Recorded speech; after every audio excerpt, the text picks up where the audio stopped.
Good morning, namaskar. It is my pleasure to be here today. I thank the West Bengal Transport Corporation for inviting me to participate in this wonderful event.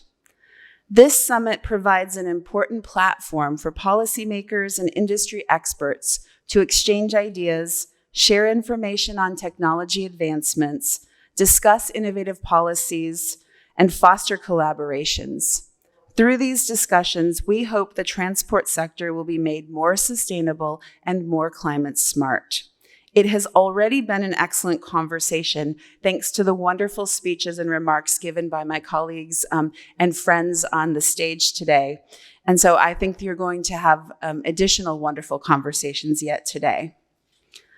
Reliable, affordable, safe, efficient, environmentally friendly modes of transport are essential for leveraging the economic advantages of West Bengal's strategic position as the gateway to Northeast India and more broadly to Southeast Asia.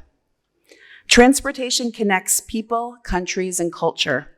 It is also the backbone of our economies and critical to keeping our supply chains moving. As some of you will have heard before, my parents had a trucking company when I was growing up. Some of my favorite childhood memories of my school holidays are when my dad would take me in his truck. I observed how his truck was a key link in the supply chain of the Midwest, moving grains from farmers' fields and storage bins to trains and river barges, as well as moving processed inputs like flour and molasses from factories to other factories to trains and barges, and then on to the United States to serve the people, provide food, be affordable, and really help the economy to grow. These experiences are likely the reason that I was drawn to supply chain studies in my MBA program, and why it still fascinates me to see how products are moved and how they are made. Our transportation system has been an engine for growth and prosperity for many decades, but that growth has not come without consequences. This sector is a significant source of greenhouse gas emissions, contributing to the climate crisis, which is why so many of the speakers have spoken about electric vehicles and new forms of transportation, including shared transportation resources. In the United States, the transportation sector is responsible for 1/3 of all U.S. greenhouse gas emissions. So to meet the U.S. net zero emissions commitments economy-wide by 2050, it is critical to decarbonize transportation. We can do this by eliminating greenhouse gas emissions from the transportation sector. It will be challenging, but it is doable. Like what we have already heard today in the steps that are being taken by West Bengal and other entities here in India, the United States is already taking steps toward this goal.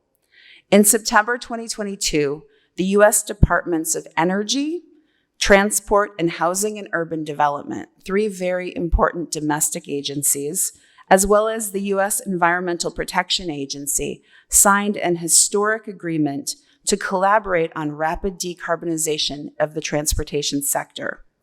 This was a first vital step toward reducing climate emissions. The agreement recognized the unique expertise, resources, and responsibilities of each agency, setting the foundation for solutions that are more innovative and far-reaching than any that the agencies individually could achieve independently. The first step in this collaboration was to create the U.S. National Blueprint for Transportation Decarbonization. It is a roadmap to provide better transportation options and transition to zero-emission vehicles and fuels.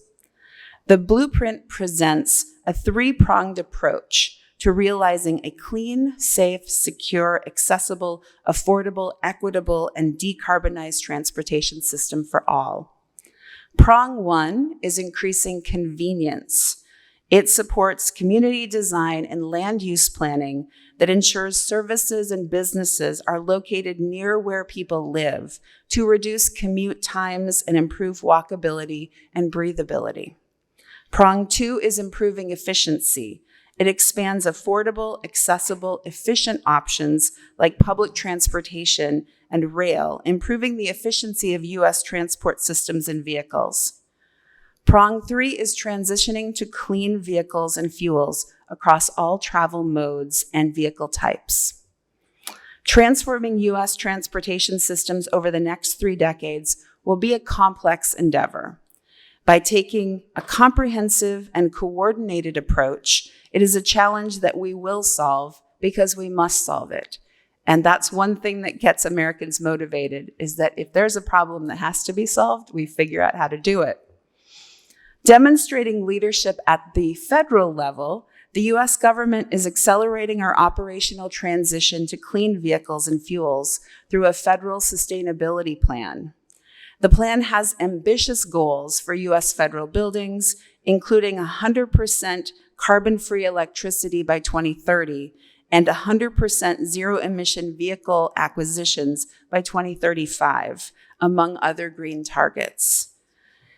In a further boost to decarbonizing U.S. transportation, on August 31st, the U.S. Department of Energy announced a $15.5 billion package of funding and loans primarily focused on retooling existing factories for the transition to electric vehicles, EVs that will support good jobs and a just transition to EVs in the United States.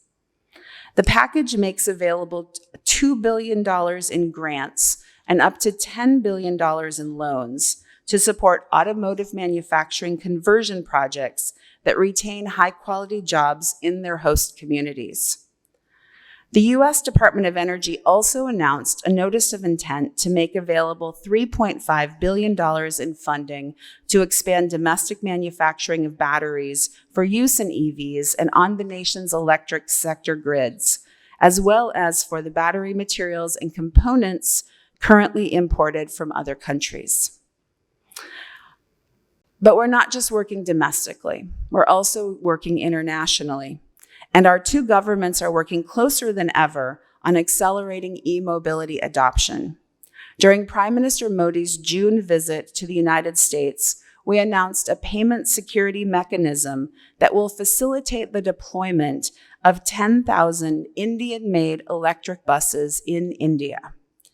USAID, the U.S. Agency for International Development, has been engaged in e-mobility space for 2 decades now, facilitating partnerships with the private sector to help produce new electric vehicles, exploring new procurement models, and financing to support the electric vehicle ecosystem. These efforts dovetail with India's own domestic plans in the transportation sector to build out the EV infrastructure and manufacture more vehicle batteries domestically.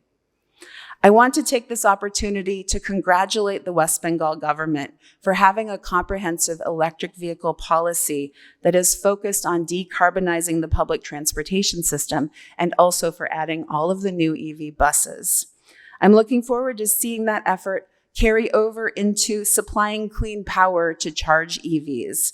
Mr. Banerjee and I talked about this earlier, and I know that he's very focused on making sure that that effort to provide clean, affordable, and reliable energy is available in order to power all of the EVs that we're all going to be using as we go forward. In addition to modernizing and decarbonizing the transport sector at home, the United States is working closely with global partners to promote sustainable transportation to meet our shared climate goals. That's what we do.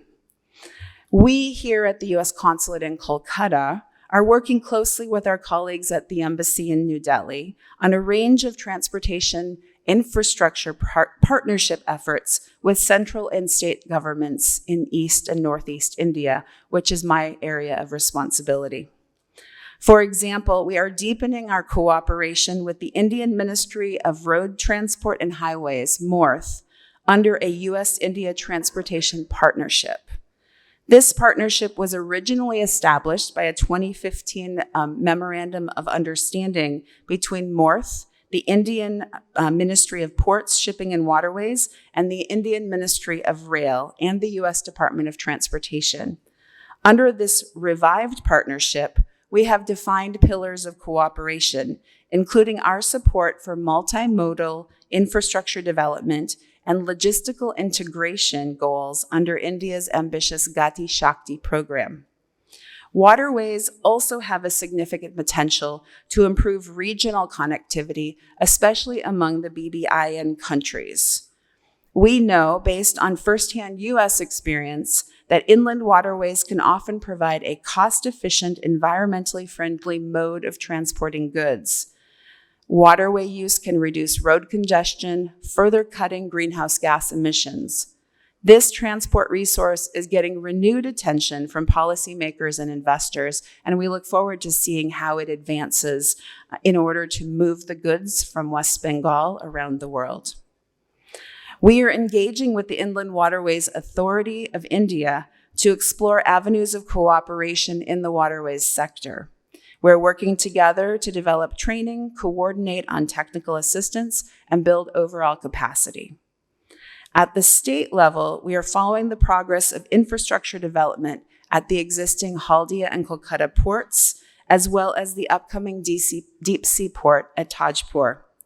We also engage with West Bengal Transport Department officials to explore ways to support the World Bank-funded inland water transport project that's happening in the state. The U.S. government's cross-border infrastructure and connectivity, the CBIC project, is a collaborative effort between the U.S. Department of State, USAID, and various agencies, departments, and organizations within India. CBIC is an important initiative to advance the goals of multimodal connectivity in South Asia. It attempts to modernize several aspects of the inland waterway-based trade for the India-Bangladesh border region and particular significance with West Bengal. The project has three major components, namely improving inland connection by upgrading the Jangipur lock in Murshidabad district. Number two, designing and model testing green inland water vessels for India and Bangladesh, and developing new financing models which will enable existing and new vessel owners to upgrade their fleets. And number three, building a modern multimodal infrastructure hub and freight village in Balaghar Hooghly district. We have been enthused to see how the various agencies of the Indian and West Bengal governments have been thinking deeply about these solutions.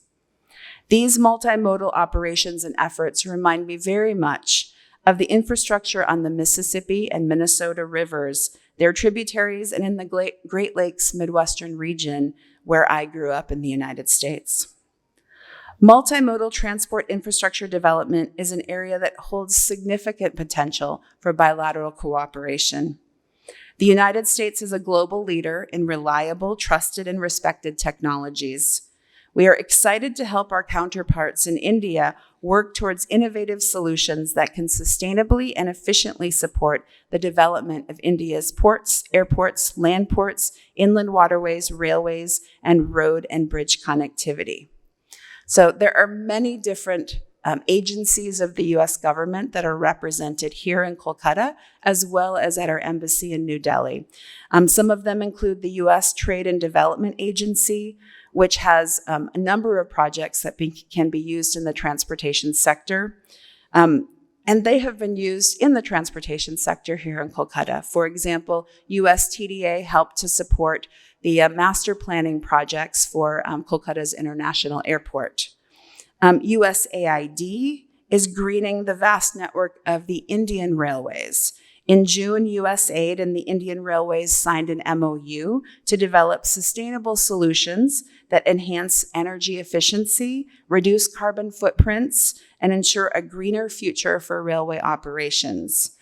I just recently went to Jamshedpur on the railway, and I found it a wonderful experience. But I look forward to a day when it is a little greener and a little cleaner, and we can all enjoy it a little more. Under the MOU, the partners will leverage collective expertise, resources, and innovative solutions to accelerate the deployment of renewable energy, energy efficiency, and energy storage technologies, aligning with our net zero goals. Let me end by saying that there are a lot of U.S. government agencies working on a lot of different topics, but the private sector, of course, is also very involved. If you don't know already, at the American Center, we have a U.S. Foreign Commercial Service Office. One of their responsibilities is to connect U.S. companies with possible Indian partners. Arindam in the office here is a representative today. If you haven't had a chance to meet him and his colleagues, please do have a chance today. And then we also have an economic team that works closely with our embassy in New Delhi, and Anwesha, who's here with me today, is representing that team. We're here to hear your ideas, to find partners and solutions for the innovation that you're bringing today. Thank you so much for allowing me to be here.